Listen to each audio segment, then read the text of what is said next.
कार्यक्रमाचे अध्यक्ष, आमच्या शाळा व्यवस्थापन समितीचे अध्यक्ष श्रीमान देवकर साहेब, प्रमुख अतिथी या गावचे प्रथम नागरिक आदरणीय श्रीरावजी पडे सर, आमचे मित्र माजी सभापती तथा माजी जिल्हा परिषद सदस्य आदरणीय रामप्रभूजी साळुंके, या मंचावर उपस्थित सर्व मान्यवर आणि माझे शिक्षक वृंद आणि विद्यार्थी मित्रांनो, शासनाच्या वतीने दिला जाणारा जिल्हा परिषद बीड आदर्श शिक्षिका पुरस्कार काल सर्व मान्यवरांच्या हस्ते श्रीमती आंधळे मॅडम यांना काल बहाल करण्यात आला.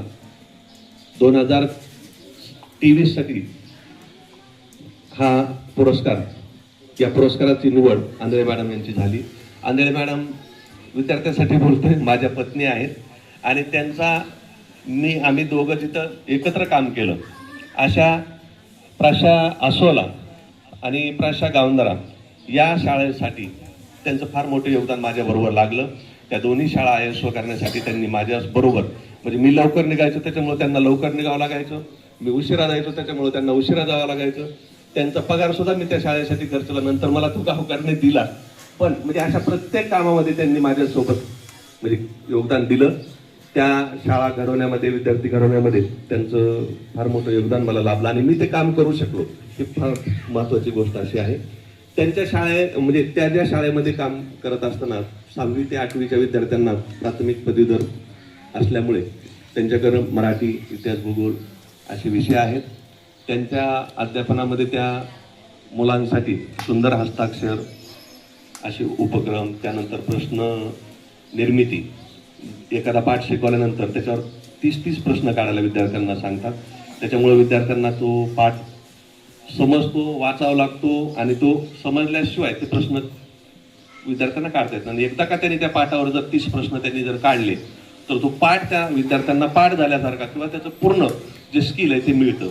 त्यानंतर त्यांच्याकडं म्हणजे अशा विविध उपक्रमाद्वारे त्यांनी अध्यापन केलं. त्या 28 वर्षे सेवेमध्ये आहेत. सुरुवातीला आदरणीय सध्याच्या खासदार रजनीताई पाटील यांच्या संस्थेमध्ये माऊली आदर्श शाळा KJ ते त्या कार्यरत होत्या. त्यानंतर आसोला, गावंदरा आणि आता पाणी पारगावला होत्या आणि नुकतेच त्यांची बदली 19 सप्टेंबरला प्राशा भोपा या ठिकाणी झालेली आहे. तर त्यांनी दिलेल्या योगदानाबद्दल महाराष्ट्र शासनाने त्याची दखल घेतली आणि जिल्हा परिषदेच्या वतीने 23चा पुरस्कार काल बहाल केला. काल या गावचे सरपंच आदरणीय श्रीरावजी पडे सर आणि आमचे बंधू बाबुराव तिर्के यांचा फोन आला आणि या कार्यक्रमासाठी त्यांनी निमंत्रण दिलं. सर्व गावकऱ्यांच्या वतीनं, शाळेच्या वतीनं, शालेय व्यवस्थापन समितीच्या वतीनं जो सत्कार मॅडमचा आणि माझा दोघांचाही या ठिकाणी जो केला त्याबद्दल तुम्हा सर्वांचं मनपूर्वक आभार. या सत्काराद्वारे अजून आमच्या हातून चांगलं कार्य घडो, विद्यार्थ्यांसाठीचं चांगलं राहिलेल्या सेवेमध्ये आमच्याकडून सत्कार्य घडो अशी मी ईश्वरचरणी प्रार्थना करतो आणि सर्वांचे आभार मानतो आणि थांबतो. जय हिंद, जय महाराष्ट्र.